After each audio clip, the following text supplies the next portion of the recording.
We stand here at Kollkajen, which is the site where the ships came to the gaswork with the coal, and the coal was unloaded. But it was also the site where they had the byproduct manufacturing area.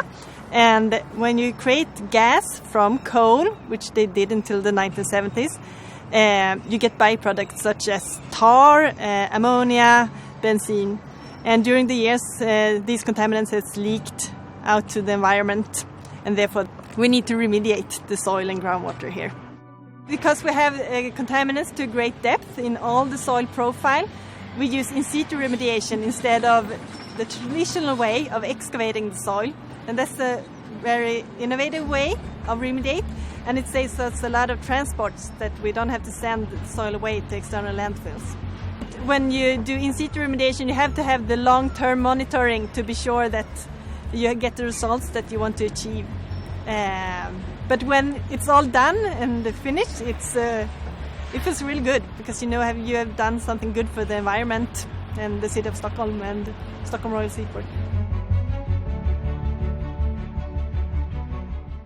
Here we're standing in the facility for sorting the contaminated soil and rocks, and in the background you can see the machinery where we sort the contaminated rocks, and it's dry sorting and wet sorting. We could reduce the carbon dioxide emissions by roughly 80% and costs by 50%, and through fewer transports and also the amounts of masses for landfill and less purchasing building materials as crushed rocks. The contaminated materials is going in the pipe here. It's smaller than 1 millimeters. So this drying here in the other building, and the clean materials are coming out here. And the energy is going a lot of energy, about 900,000 kilowatts per year. But we have a solar panel who covers about the half of the energy needs for this facility. And we also have a plant of wastewater here, so we can recycle all the water when we're washing.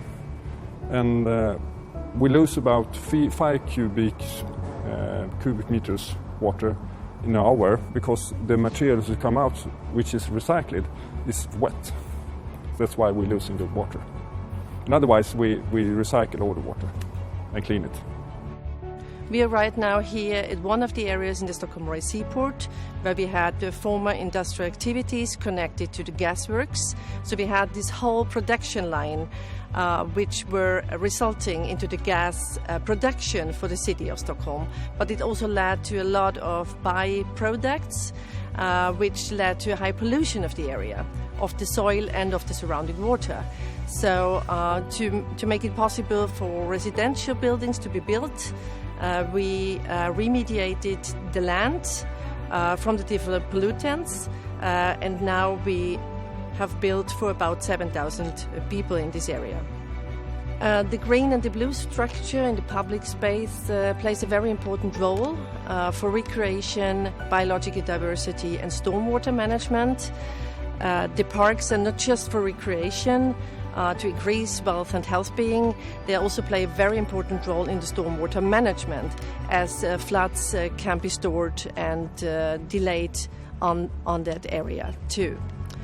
Right now we have created about 140,000 square meters of green structure, including parks, planting beds, courtyards and the green roofs for all the buildings.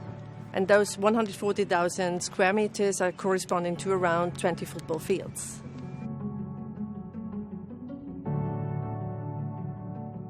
If you think about it, this used to be a place where they store coal and they burn coal to create gas. Very contaminated place. I think it's a huge step from that situation to living there with your kids today and standing here with all the green around. It's a quite big mental leap. I think this area is close to the city center, but also has unique closeness to the green. So you have a very good mix between density and also recreation and water, the green.